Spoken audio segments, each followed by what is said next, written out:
उनको कहा गया कि आप ओबीसी का सब कैटेगराइजेशन के बारे में रिकमेंडेशन दे दीजिए, क्या कर सकते हैं इसमें। तो उन्होंने इतना अच्छा रिकमेंडेशन किया, उन्होंने जो रिकमेंडेशन किया था इसके बारे में प्राइम मिनिस्टर मोदी जी ने उनको एक बार बुलाया भी कि बताइए ईश्वरा जी आपने क्या लिखा है, मुझे समझाइए। उनको साहब ने समझाया कि ये जो दबे कुचले हैं, जो मैं बात कर रहा हूँ 2000, इसमें से ऐसी कम्युनिटी है जिसको आज तक इसका लाभ नहीं मिला है। तो उन्होंने ठीक है, अच्छी बात है, तो मैं अपने ऑफिसरों को बता के फिर आपको ज़रूरत पड़ी तो आपको बुलाऊंगा। 8 दिन के बाद ईश्वरा जी को फिर बुलाया उन्होंने, और बुलाने के बाद पूछा कि बोला इनको कि हाँ हमारे जितने भी ऑफिसर्स हैं बड़ी प्रशंसा की है आपकी, बड़ा अच्छा रिपोर्ट ईश्वरा जी आपने दिया है, ये बहुत सामाजिक न्याय का एक अगली कड़ी में एक बहुत लैंडमार्क आपका रिकमेंडेशन है, लेकिन हम इसको लागू कैसे करें।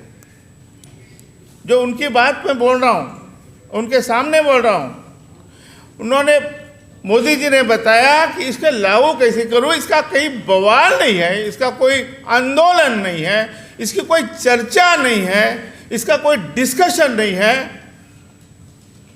तो उसके बाद सर जी ने बताया, मैंने बहुत साफ शब्दों में लिखा है कि इसके 3 भाग कर दो, विमुक्त और घुमंतु, मोस्ट बैकवर्ड क्लास અને बचे हुए बैकवर्ड क्लास। बाद में प्राइम मिनिस्टर जी ने राष्ट्रपति जी को भेजा आपका ही रिकमेंडेशन, और राष्ट्रपति जी ने, अभी मैं एक बात बोलने के पहले आपको पूछना चाहता हूँ, कितने लोगों को मालूम है कि इस देश में जस्टिस रोहिणी आयोग काम कर रहा है। 2017 में जस्टिस रोहिणी आयोग बिठाया गया, वो ओबीसी के लिए काम कर रहा है, एक ऐतिहासिक बात है। लेकिन हमारे देश में आज भी मालूम नहीं है कि रोहिणी आयोग कुछ काम कर रहा है सब कैटेगराइजेशन पे। यही बात मंडल आयोग के बाद टाइम हुई थी।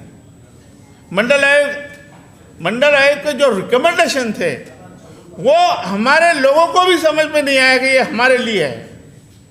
वो पेपर में तो जरूर निकलता था मंडल आयोग का, लेकिन इसमें जातियाँ कौन सी है, कभी न्यूज़पेपर वाले ने ये नहीं कहा कि इसमें कहार है, कश्यप है, लोध है, पाल है, बघेल है, राजभर है, नाई है, खाती है, बाड़ी है, लोहार, सुतार, सोनार है। इसमें लिखा ही नहीं, कभी पता ही नहीं चला लोगों को। तो ये इतिहास में नहीं जाऊंगा मैं, लेकिन अब जब इतना बड़ा ऐसा ही हुआ जनगणना के सर 2011 में सरकार ने निर्णय लिया जातिगत जनगणना का। उन्होंने सिर्फ कॉलम नहीं डाला था, लेकिन किसी को पता नहीं है हमारे घर में कब आए, कब उन्होंने हमसे पूछा, कब लिया, किसी को मालूम नहीं है। 2011 में जो जातिगत जनगणना हुई पूरे सब समाज की हुई थी, सबको पूछा गया भाई आप कौन हो, आप कौन हो, सब लिख, लेकिन कॉलम नहीं रखने से वो भी सी कितने पता नहीं चल रहा है। इसलिए अब बाराबारी है जो अभी सरकार कहती है कि इसमें बहुत गलतियां हुई है बहुत, तो ये जो सारा खेल है, ये खेल बहुत बड़ा खेल हो रहा है। जब रोहिणी आयोग को 3 महीने का टाइम दिया था, 12 वीक ओनली, तो 12 वीक के जगह आज 5.5 साल हो गए। तो रोहिणी आयोग अभी तक अपना रिपोर्ट क्यों नहीं दर्ज कर रही है? क्योंकि हम जागरूक नहीं हैं, हम कहीं मांग नहीं कर रहे हैं, हम इस बात को उठा नहीं रहे हैं। हाँ, ये एक बात और कही थी, साहब ने जरूर बोला था कि एक MP है हरिभाऊ राठौड़, जो इसके काम करता है, इसके मांग करता है, पूरे देश में ये बात उठाता है। अरे सही बात है कि मतलब संसद था, जब मैं प्राइवेट बिल लाया था, तब जब मैं बात किया था इन बैकवर्डों की, मोस्ट बैकवर्ड की, तो सारे मेरे साथी सांसद ने बड़ी प्रशंसा की थी कि जिसका कोई नहीं है उसका हरिभाऊ राठौड़ है। मतलब ऐसी जातियाँ है, ऐसे कम्युनिटी है कि सही में उनका कोई प्रतिनिधित्व नहीं है, बोलने वाला नहीं है, इसी ऊपर आप देख लीजिए कि जब 2500 कम्युनिटी में से 2000 कम्युनिटी 27% को अभी टच नहीं किया उन्होंने, पता ही नहीं उनको। वीपी सिंह साहब ने उस दिन बोला था, जिस दिन संसद में, कि जब 1% था, 1%, अभी साहब बोल रहे कि 13% अभी तक रिक्रूट हुआ है। लेकिन ये ऐसी कम्युनिटी है 2000, वो उनको अभी उन्होंने 27 साल में 27% को टच भी नहीं किया है। तो मेरी अगली कड़ी में मेरा जो आंदोलन है वो यही है कि कोई हालत में अगर माननीय प्रधानमंत्री जी सच्चे दिल से अगर ये काम करेंगे तो काम होने वाला है, नहीं तो नहीं होने वाला है।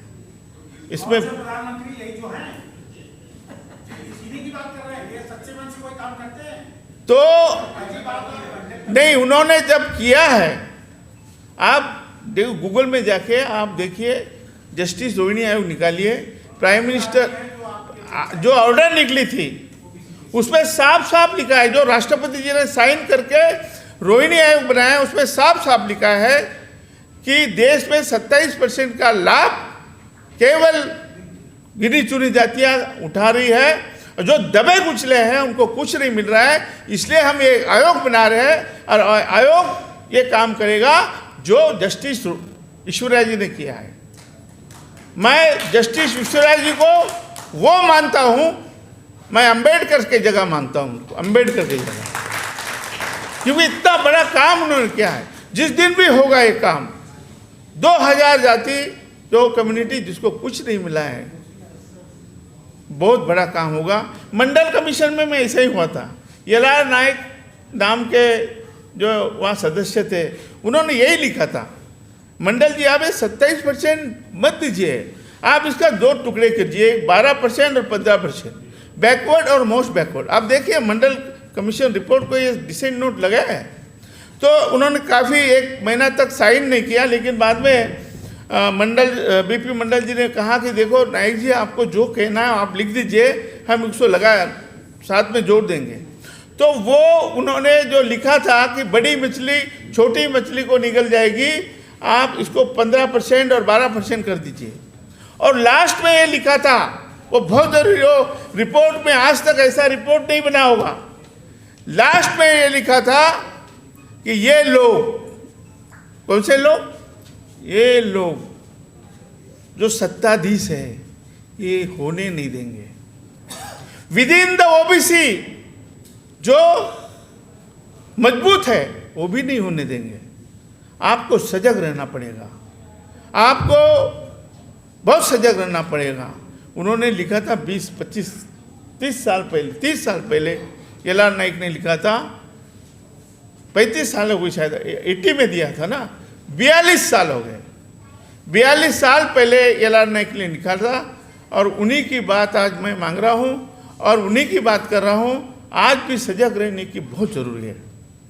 इसलिए दोस्तों, ये जो अपना अलायंस है, सोशल रिवोल्यूशन अलायंस, इस जिसका जैसा इसका नाम है,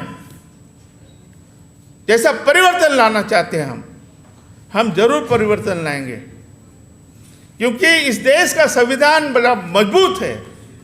इस देश के संविधान को तोड़ने की कोशिश हो रही है, इस देश को बेचा जा रहा है।